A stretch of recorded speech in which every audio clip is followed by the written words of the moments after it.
Okay, let's see if we can use the equation A equals A naught e to the minus lambda t to derive an equation for the half-life in terms of the decay constant lambda.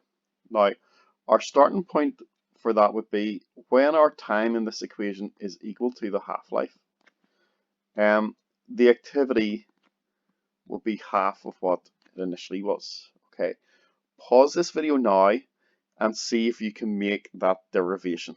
Okay, so sub those into the equation, rearrange it to get lambda equals, or sorry, t a half equals this. Okay, I'll continue on now if you get stuck with that.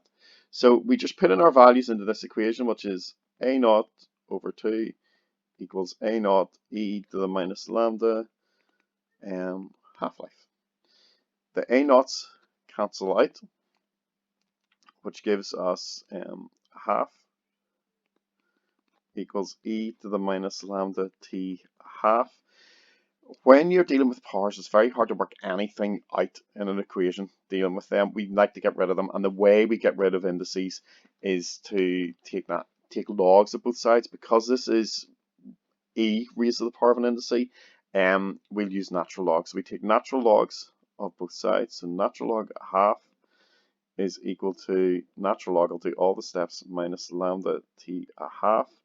We then use this kind of thing here where we decide that, okay, we've got an indice, we can bring that in front of the log, which will give us natural log a half equals minus lambda t a half times natural log e.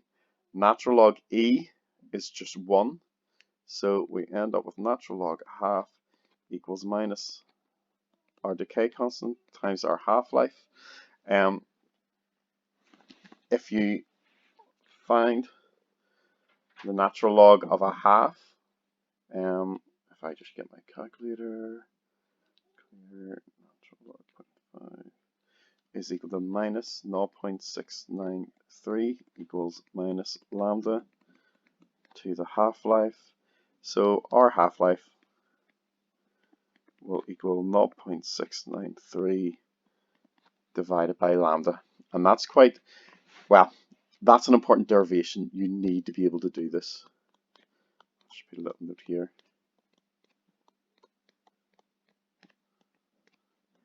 Seems hard now because we haven't used that equation as much, but we'll do this with numbers and stuff like that. It will get easier.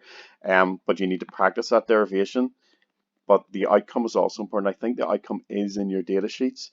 But you need to be able to use that outcome as well, because quite often we need to use lambda in our decay equation. But in the question, you'll be given t a half. So the first step is to work out lambda. Okay. We'll do a few examples next of using the decay equation.